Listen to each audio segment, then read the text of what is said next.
الحمد لله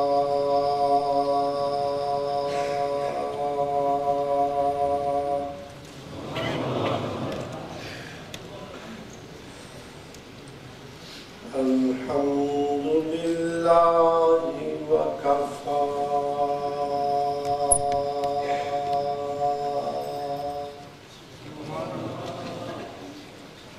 ذي المجد والعلا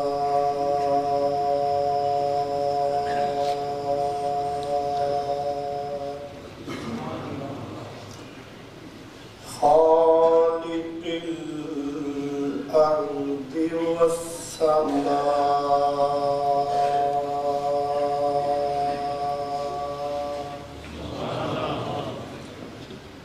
مالك اللوح والقلم والعرش الأعلى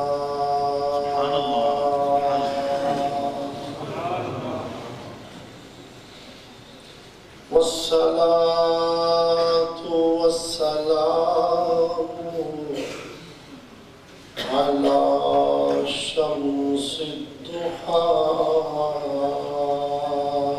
بدر الدجى صدر العلا نور الهدى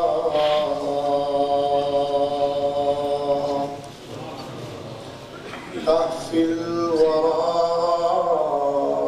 سيد المعلى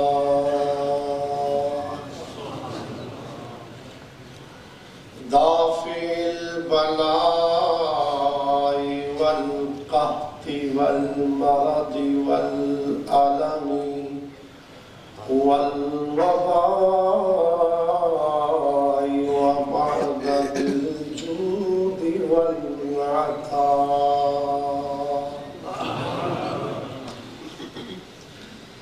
سيدنا وسندنا ومولانا محمد المصطفى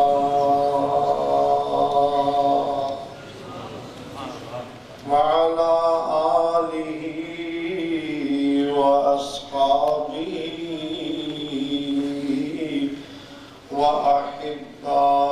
وأحبائه الأشقياء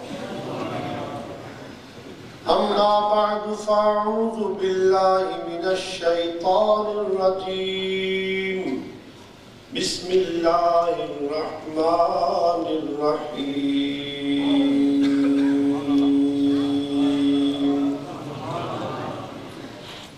واصبر نفسك مع الذين يدعون ربهم بالغداة والعشي يريدون وجهه ولا تعد عيناك عنهم آمنت بالله وبرسوله وصدق الله ورسوله الكريم إن الله وملائكته يصلون على النبي يا أيها الذين آمنوا صلوا عليه وسلموا تسليما اللهم صل على سيدنا مولانا محمد وعلى آله وأصحابه سارے ساتھی میرے ساتھ مل کر بڑے ذوق و شوق اور محبت سے پڑھیں صلی اللہ علیہ رسول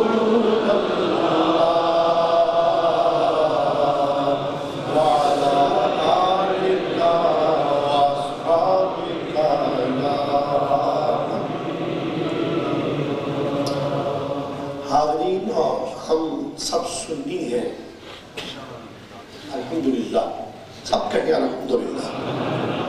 جو سنی ہے وہ کہے الحمدللہ. اور سنی وہ ہوتا ہے جس کا ہر وقت اپنے نبی سے رابطہ رہتا ہے، اور نبی سے امتی کے رابطے کا سب سے بڑا ذریعہ درود پاک ہے. اس لیے ہماری کوئی چھوٹی سے چھوٹی اور بڑی سے بڑی ایسی محفل نہیں ہوتی جہاں درود نہیں پڑھا جاتا. درود و سلام سے ہم اپنی ہر محفل کا آغاز بھی کرتے ہیں اور اختتام بھی کرتے ہیں. تو ہمیں چاہیے کہ جب بھی کبھی درود پاک کی اپیل ہمارے سامنے کی جائے تو اس وقت یہ نہ دیکھیں کہ میں کیا ہوں، پڑھوں تو شاید میری شان میں کوئی فرق نہ آئے، یا کوئی ساتھ والا یہ نہ کہے کہ یار یہ کیسا شخص ہے اتنی اونچی درود پڑھ رہا ہے. باقی سب باتوں کے متعلق سوچ کر سمجھ کر فیصلہ کیا کریں، لیکن جب درود پاک کی اپیل کی جائے تو بغیر سوچے سمجھے بلند آواز سے اپنے آقا پر درود پڑھا کریں.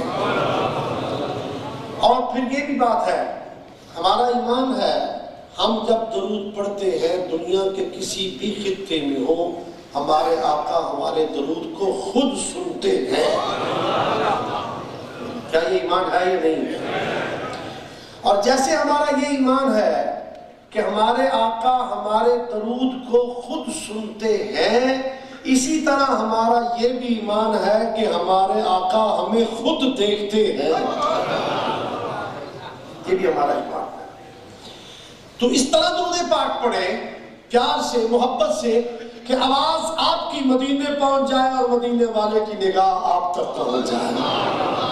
بڑے پیار سے اور محبت سے بلا امتیاز سب درود پاک پڑھیں. صلی اللہ علیہ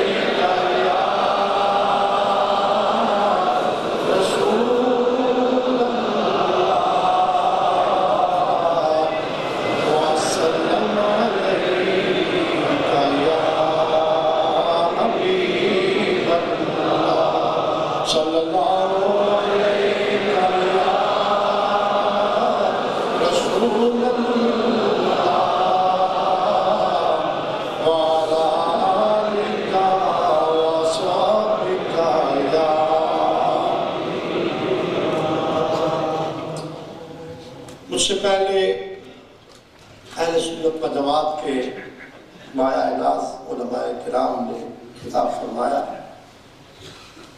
اور الحمدللہ بہت سے علماء آپ کے سامنے ابھی تشریف فرما ہیں جو عقیدت کے موتی بکھیریں گے اور آپ انشاءاللہ چن چن کے محبت کے ساتھ اپنے گھروں میں لے جائیں گے، اور امید ہے کہ ان کو یاد بھی رکھیں گے. میں مسجد کی سیڑھیوں سے اوپر آ رہا تھا تو ہمارے فاضل دوست ارشاد فرما رہے تھے کہ رسول اللہ صلی اللہ علیہ وسلم ہم میں ہے. ہم میں ہمارا ایمان ہے نا، ہمارا عقیدہ ہے، لیکن نظر کیوں نہیں آتے؟ کچھ اس قسم کا جملہ ارشاد فرما رہے تھے. انہوں نے بھی اپنے ذوق کے مطابق وہ کچھ ارشاد فرمایا، اللہ سبحانہ وتعالی اس کو قبول و منظور فرمائے. مجھے بھی پاکستان میں ایک شخص نے اسی قسم کا سوال کیا تھا. میرے اکثر علماء دوست مجھے پہچانتے ہیں کہ جب بھی کوئی پاکستان میں کسی قسم کے عقیدے کا کوئی شخص جب سوال کرتا ہے تو میں انہیں معاف نہیں کرتا. مجھے بھی انہوں نے یہ کہا کہ آپ کہتے ہیں کہ نبی ہر جگہ حاضر ناظر ہے، تو دکھائیں نبی کہاں ہے. اور بڑا ڈرامہ کیا اس شخص نے، کبھی دائیں دیکھنے لگا، کبھی بائیں دیکھنے لگا، کبھی آگے بھئی کہاں ہے؟ کہاں ہے رسول اللہ دکھا، ارے کہاں ہے؟ اس طرح ڈرامہ بازی کرنے لگا. بڑے بڑے آرام سے کہا، میں نے کہا بھائی تم کیا دیکھتے ہو؟ تمہارے بڑوں کو نظر نہیں آئے تمہیں کیسے نظر آئیں گے؟ تمہیں کیسے نظر آئیں گے؟ اس نے کہا بات سمجھا نہیں. میں نے کہا میں تمہیں سمجھاتا ہوں.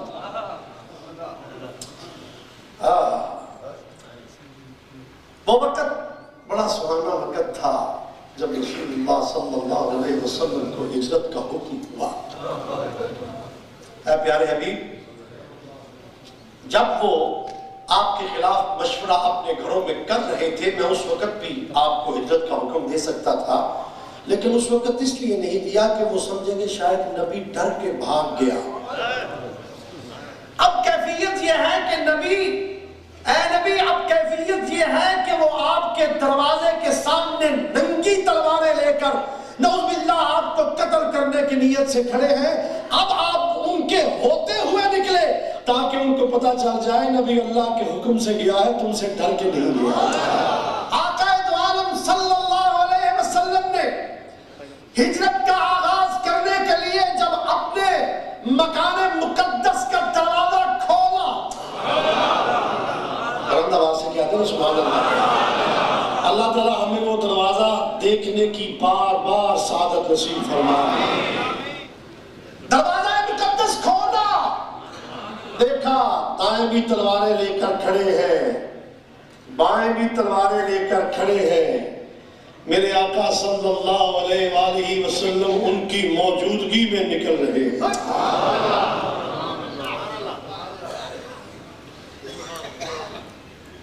ان کی موجودگی میں ابو جہل کھڑا ہے، ابو لہب کھڑا ہے، مکے کے مشرکین اور ان کے رفقا سردار کھڑے ہیں، ہاتھ میں ننگی تلواریں ہیں، دائیں بھی کھڑے ہیں، بائیں بھی کھڑے ہیں۔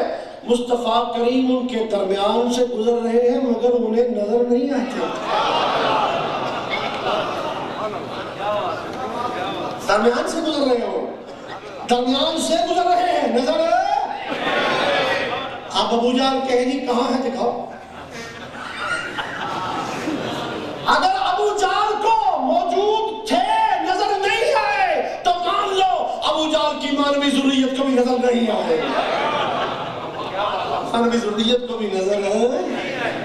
حضور گزر رہے ہیں، وہ آنکھیں پھاڑ پھاڑ کے دیکھ رہے ہیں اور ایک دوسرے کو کہہ رہے ہیں بھائی ذرا ہوش سے رہنا، وہ نہ ہو تم کھڑے کے کھڑے رہ جاؤ اور محمد نکل جائے صلی اللہ علیہ وسلم، ذرا ہوش سے رہنا۔ وہ ایک دوسرے کو ہوشیار کر رہے ہیں، سرکار نکل رہے ہیں۔ اگر آپ کا ذوق ہو تو تھوڑا سا قرآن بھی پڑھ دو، قرآن سننے کا ذوق ہے۔ اللہ تبارک و تعالیٰ نے اس منظر کا نقشہ کھینچا، ہم ينظرون إليك وهم لا يبصرون۔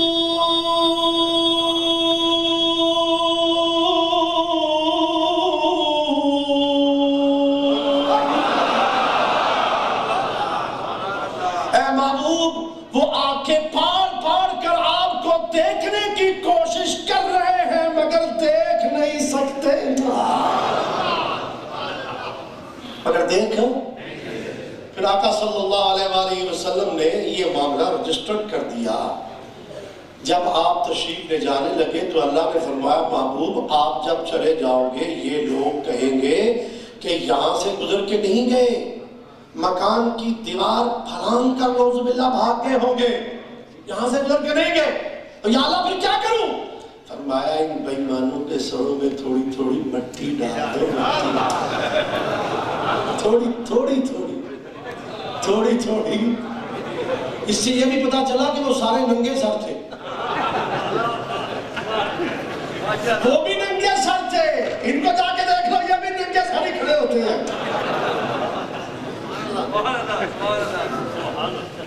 یہ تو اللہ تعالیٰ نے فرمایا کہ ان کے سر پہ مٹی ڈال دو، لیکن رسول اللہ صلی اللہ علیہ وسلم نے پھر اپنی طرف سے عرض کی یا اللہ ایسے ہی ڈال دوں یا ختم پڑھ کے ڈالوں؟ حدیث اٹھائیے، میں دکھاتا ہوں۔ رسول اللہ صلی اللہ علیہ وسلم نے مٹی کی مٹھی بھری اپنے دروازہ مقدس کے سامنے سے اور اس پہ پڑھا یاسین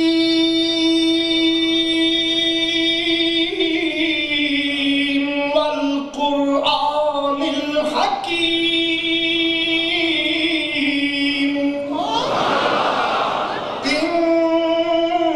انک لمن المرسلین علی صراط مستقیم۔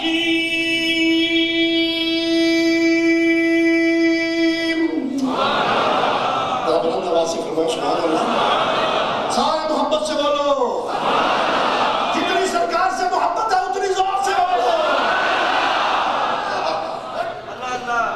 علی صراط مستقیم۔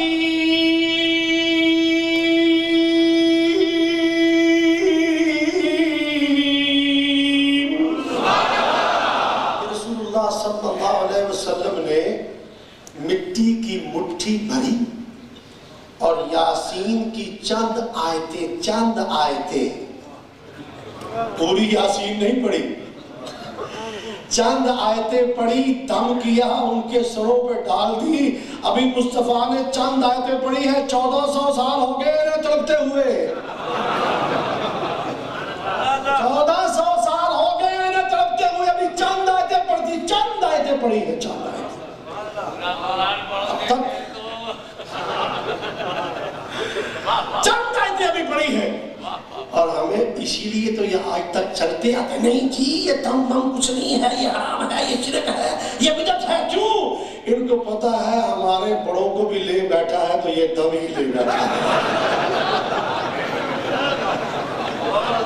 ہمارے بڑوں کو بھی یہ دم لے بیٹھا، یہ نبی کریم صلی اللہ علیہ وسلم سے لے کر اب تک یہ دم ہماری جڑوں میں بیٹھا ہوا ہے۔ اس لیے ہم بیچارے ڈرتے ہیں کہ کہیں اب بھی دم شروع ہو گیا تو ہمارا بیڑا غرق ہو جائے گا۔ لیکن یاد رکھو، دم کی مخالفت کرنے والا یاد رکھو، انسانیت کے باپ بابا آدم بھی دم سے پیدا ہوئے۔ یہ الگ بات ہے کہ وہ اللہ نے دم کیا تھا، قرآن میں نہیں ہے وَنَفَخْتُ فِيهِ مِن رُوحِي۔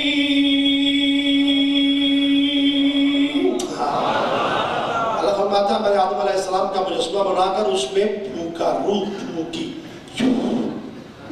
دم کا بھی یہی سٹائل ہے نا، آپ علماء مشائخ کے پاس جاتے ہیں تو علماء کو ڈنڈا تو نہیں آپ کو مارتے، یہی کرتے ہیں نا۔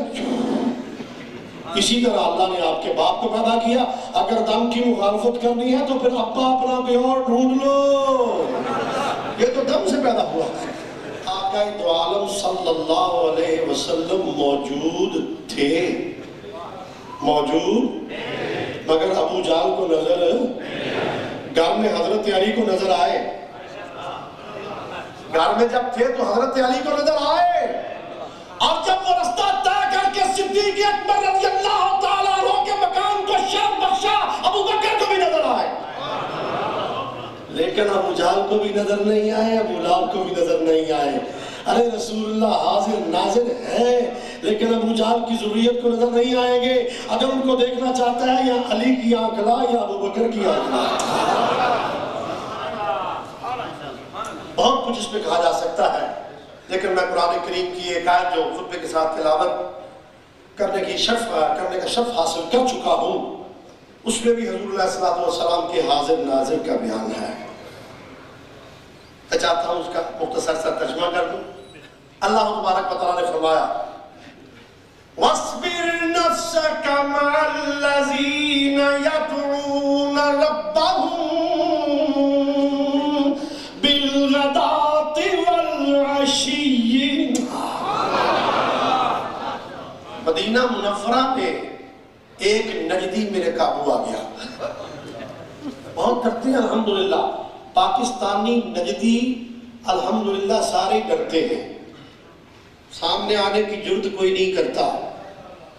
میں نے ان کو بارہا مرتبہ چیلنج دیا ہے، آؤ اگر پاکستان میں تمہیں توفیق نہیں ہے تو اپنے بڑوں کے ملک سعودی عرب میں حکومت سے اجازت لے دو، میں وہاں بھی آنے کو تیار ہوں، لیکن کوئی ضرورت نہیں کرتا الحمدللہ۔ تو وہاں مدینہ منورہ میں ایک شخص قابو آ گیا، مجھے کہنے لگا کہ یہ آپ جو حاضر ناظر کا عقیدہ رکھتے ہو، اس کے بارے میں آپ کے پاس کوئی شواہدات ہیں؟ میں نے کہا عبارت النص چاہتے ہو، اشارت النص چاہتے ہو، دلالت النص چاہتے ہو، یا جس قسم کی بھی اقتضاء النص چاہتے ہو، کسی قسم کی بھی نص کی ضرورت ہو تو فقیر کو آپ ارشاد فرمائیں۔ کہتا ہے عبارت النص، کیونکہ دلالت النص، اقتضاء النص، اشارت النص یہ تو اور چیز ہے، لیکن عبارت النص کا تو انکار کفر ہے۔ میں نے کہا عبارت النص حاضر ناظر کے متعلق؟ میں نے کہا جی، میں نے کہا سنیوں کا عقیدہ ہے، وہ مذاق نہیں ہے، چھوٹے سے چھوٹا سنیوں کا کوئی عقیدہ لے آؤ فقیر، یا قرآن سے ثابت کرے گا یا مصطفیٰ کے فرمان سے ثابت کرے گا۔ کہتے لگا عبارت النص، میں نے کہا عبارت النص پیش کرتا ہوں۔ پچھلے دنوں کراچی میں ایک دفعہ میں حج کر کے واپس جا رہا تھا، تو وہاں بھی ایک شیخ الحدیث تھا ان کا، اس نے مجھے پکارا کہ یہ مناظرہ کر لوں۔ اس کا خیال تھا کہ یہ گھر سے دور کافی دیر سے باہر نکلا ہوا ہے، اب تو نہ اس کے پاس کتابیں نہ تیاری ہے، یہ کہے گا جی تاریخ مقرر کرو، کتابیں لاؤں گا، تیاری کروں گا، پھر مناظرہ کروں گا۔ میں نے کہا مجھے اس چیز کا محتاج میرے والد گرامی نے چھوڑا ہی نہیں ہے، ابھی آؤ، ابھی تیار ہوں۔ اور یقین جانیے آفٹرنون 3 بجے سے لے کر رات 10 بجے تک میں نے مناظرہ کیا، اور موضوع بھی حاضر ناظر تھا۔ آخر 10 بجے دم دما کر بھاگ گیا اور سنیت فتح کا جھنڈا بلند کر دیا۔ وَاصْبِرْ نَفْسَكَ مَعَ الَّذِينَ يَدْعُونَ رَبَّهُم بِالْغَدَاةِ وَالْعَشِيِّ۔ اے میرے محبوب جو صبح و شام اپنے اللہ کی عبادت کرتے ہیں، آپ اپنے نفس کو ان کے ساتھ ثابت رکھیے۔ ہر نمازی کے لیے اللہ تبارک و تعالیٰ نے حکم فرمایا وَاصْبِرْ نَفْسَكَ، وَاصْبِرْ نَفْسَكَ، ثابت رکھیے اپنے نفس کو ان لوگوں کے ساتھ جو صبح و شام اللہ کی عبادت کرتے ہیں۔ دیکھیے ایک طرف نبی کو حکم فرمایا کہ اپنے نفس کو ان کے ساتھ ثابت رکھیے، دوسری طرف امتی کو فرمایا جب بھی تم نماز پڑھو، قیام کرو، رکوع کرو، سجدہ کرو، اور اگر چاہو کہ تمہارا رکوع قبول ہو جائے، تمہارا سجدہ قبول ہو جائے، تمہارا قیام منظور ہو جائے، تو اس کے لیے لازم ہے کہ پھر ان تینوں کے بعد قبلہ رخ ہو کر نماز میں بیٹھ کر، نماز میں خارج از نماز نہیں، نماز میں بیٹھ کر میرے محبوب کو حاضر ناظر جان کر سلام کرو۔ بڑی مہربانی، بہت شکریہ۔ ہر سنی بلکہ جو اپنے آپ کو مسلمان کہلواتا ہے اس کے لیے بھی لازم ہے کہ نماز میں جب وہ رکوع و سجود سے فارغ ہو جائے تو پڑھے السلام علیکہ ایھا النبی۔ پڑھتے ہو یا نہیں پڑھتے؟ اور پڑھتے یا نہیں پڑھتے؟ انہوں نے گھبرا کر پچھلے دنوں سندھ میں ایک نماز تباہ کی، چھاپی نماز ایک پمفلٹ کی شکل میں، اس میں نماز کو بدل کے رکھ دیا، صرف اس لیے کہ ہمیں سنی کہتے ہیں کہ تم نماز میں نبی کریم صلی اللہ علیہ وسلم پر جب سلام پڑھتے ہو تو وہ حاضر ناظر کا مفہوم ہمارا عیاں ہو جاتا ہے، واضح ہو جاتا ہے۔ وَاصْبِرْ نَفْسَكَ مَعَ الَّذِينَ يَدْعُونَ رَبَّهُم بِالْغَدَاةِ وَالْعَشِيِّ يُرِيدُونَ وَجْهَهُ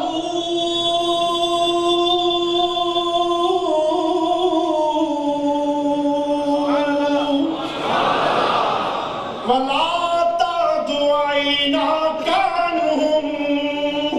اے محبوب اپنے نفس کو جو صبح و شام اللہ کی عبادت کرتے ہیں ان کے ساتھ ثابت رکھیے، اور ان سے نگاہ کرم بھی نہ پھیریے، نگاہ کرم بھی نہ پھیریے۔ کیا مطلب؟ اے محبوب اپنے غلاموں کے پاس حاضر بھی رہے، ناظر بھی رہے۔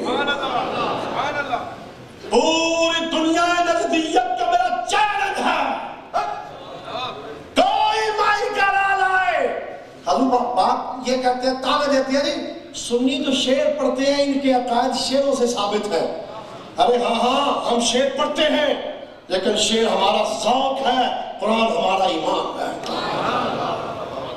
لیکن میں پوری دنیا نجدیت کو چیلنج کرتا ہوں کہ آؤ سنیت کے عقائد پر تم ہاتھ رکھو، تمہارے عقیدے پر ہم ہاتھ رکھتے ہیں، ہمارے عقیدے پر تم ہاتھ رکھو، قرآن و حدیث ہم سناتے ہیں، ہمارے عقیدے پر ہم ہاتھ رکھتے ہیں قرآن و حدیث تم سناؤ، جس کا عقیدہ قرآن و حدیث کے مطابق ہوگا وہ سچا، جھوٹے کا ناک کاٹ دو۔ کیوں؟ ان کی عادت ہے جب سب سے زیادہ مار کھاتے ہیں نا مناظروں میں تو دوسرے شہر میں جا کر اشتہار چھپوا دیں گے ہمیں فتح مبین حاصل، جتنی زیادہ مار کھائیں گے اتنی بڑی فتح مبین لکھیں گے۔ تو میں نے اس لیے یہ شرط آج کل لگانی شروع کر دی ہے کہ جھوٹے کا ناک کاٹ دو، تاکہ پھر بھی دوسرے شہر میں جا کر اگر اپنی فتح کا اعلان کرے تو لوگ کہیں گے حضرت یہ کدھر گیا، پتہ چل جائے گا سچا کون ہے جھوٹا کون ہے۔ اللہ تبارک و تعالیٰ کے فضل و کرم سے پچھلے دنوں آپ نے سنا ہوگا میرے برادر مکرم پیر طریقت مناظر اسلام حضرت مولانا عبدالوہاب صدیقی رحمۃ اللہ علیہ کو 4.5 سال کے بعد ان کی قبر سے نکالا گیا اور دوسری جگہ منتقل کیا گیا۔ کتنے سال کے بعد؟ 4.5، اونچی بولو، 4.5 سال کے بعد۔ میں نے نیدیوں کو کہا، میں نے کہا 4.5 سال کے بعد ہم نے قبر کھولی تو الحمدللہ چاروں طرف خوشبو ہی خوشبو تھی۔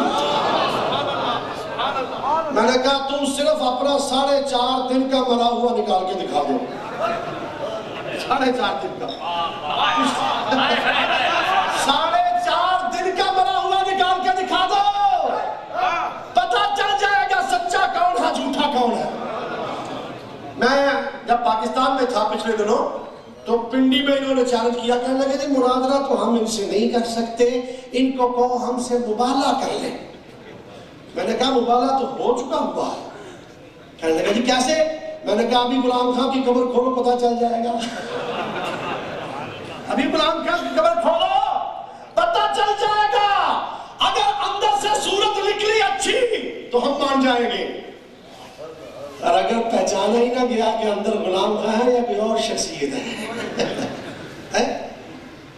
لوگوں نے اچھی طرح نظارہ کیا ہے۔ مناظر اعظم میرے والد گرامی مناظر اعظم حضرت مولانا محمد عمر رحمۃ اللہ علیہ نے پاکستان میں پیشین گوئی کی تھی، فرمایا یہ گستاخ رسول ہے، 2 باتیں یاد رکھو سنیو، ایک تو مرنے سے پہلے اس کو دائیں طرف فارج ہوگا، والد صاحب کے فرمانے کے 8 دن بعد اس کو دائیں طرف فارج ہو گیا، اور دوسری آج بھی وہ کیسٹ موجود ہے، آپ نے فرمایا سنیو جب یہ مرے گا اس کا چہرہ بدل جائے گا، میں نہیں دیکھوں گا تم دیکھو گے۔ تو جو دبئی میں رہنے والے احباب تھے انہوں نے ہاسپٹل میں جا کر دیکھا کہ چہرے وہ دیکھ رہے تو کہتے ہیں کہ عالم دین ہے، اتنا بڑا شیخ القرآن کہتے ہیں لوگ ان کو، بہت بڑا جناب کہتے ہیں یہ علامہ ہے، چہرے پہ نور ہوگا، تو نور کی بجائے وہاں سور نظر آیا۔ پاکستان میں ملا کر منہ نہیں دکھایا گیا، سکے بچوں کو بھی منہ نہیں دکھایا گیا۔ اس وقت president of Pakistan general Zia صاحب تھے، وہ بڑے ذوق اور شوق سے پہنچے کہ اتنا عالم دین بڑا ہے، میں چاہوں جا کے زیارت کروں، ان کی زیارت سے میرے گناہ دور ہو جائیں گے۔ جب وہ گناہ دور کرنے کے لیے گئے ان کو مایوسی ہوئی، انہوں نے کہا جی ڈاکٹرز کی ہدایات کے مطابق چہرہ نہیں دکھایا جا سکتا۔ مناظر اسلام پیر طریقت علامہ عبدالوہاب صدیقی کا جب انتقال ہوا تو الحمدللہ ہزاروں کی تعداد میں لوگ موجود تھے، اور میں نے چہرہ نکال کے سامنے رکھ کے سپیکر پہ اعلان کیا، میں نے کہا دیکھ لو چہرہ ہم نے چھپایا نہیں ہے، دکھایا ہے، کیونکہ کسی گستاخ کا چہرہ نہیں ہے، عاشق رسول کا چہرہ ہے۔